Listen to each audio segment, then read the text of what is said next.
আলোর বর্তিকা news channel থেকে আমি আছি কবিতায়, নববর্ষের কবিতায় আমি আছি। যারা আমাকে নববর্ষের কবিতা পাঠিয়েছেন তাদের কবিতায় আমি আছি। আমার পেছনেও যার কবিতা আছে তিনি হচ্ছেন কবি কৌশিক গাঙ্গুলির স্লোগান কবিতাটা, এবং আমার সাথে তার ছবি এবং বিভিন্ন ছবি। সূর্য দাস আমার শিল্পী বন্ধুর তুলিতে কবি কৌশিক গাঙ্গুলি, এবং আরও অনেক ছবি আছে সেখানে। যাই হোক, আমি আসি আপনাদের সাথে কবিতায়।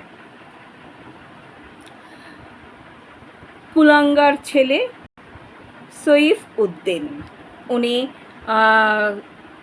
ত্রিপুরা থেকে কবিতাটা আমাকে পাঠিয়েছেন আবৃত্তি করে পয়লা বৈশাখের জন্য আলোর বর্তিকা নিউজ চ্যানেলে দেওয়ার জন্য।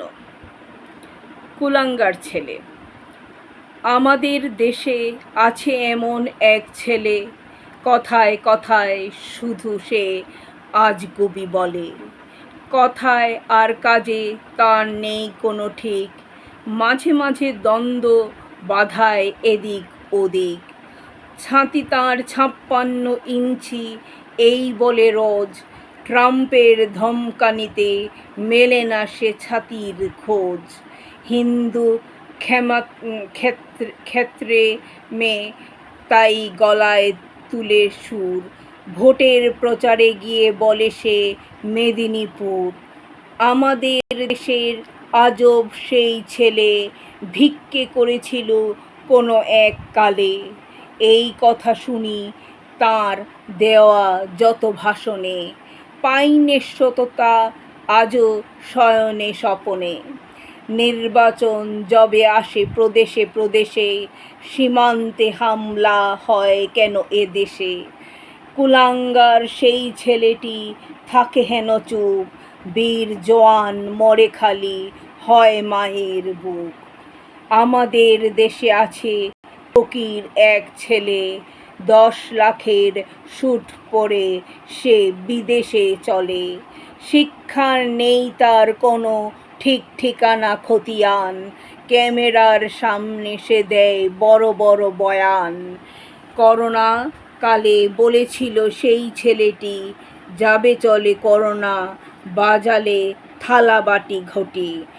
মন কি বাত সেই ভাই নানা ঢঙ্গেই বলে, মণিপুরের কথা যে তাই এড়িয়ে চলে। সময়ের কথা কবি সইফ উদ্দিন ত্রিপুরা থেকে বলেছেন। সত্যি কথা, সময়ের কথা আমরা বুঝতে পারি কবিতায়। আমাদের প্রতিবাদ আসে কবিতায়।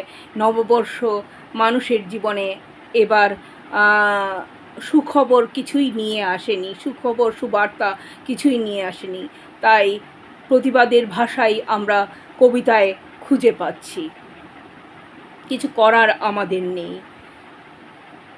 তাই এই কথা এই ধরনের কবিতাগুলোই হচ্ছে। সৈফুদ্দিনকে বলবো কবিতায় থাকো, আরও সুন্দর সুন্দর কবিতা লেখো, আলোর বর্তিকা নিউজ চ্যানেলের দর্শকদের জন্য কবিতায় থাকো, আর এইভাবেই মানুষের কথা, সময়ের কথা তুমি লিখতে থাকো।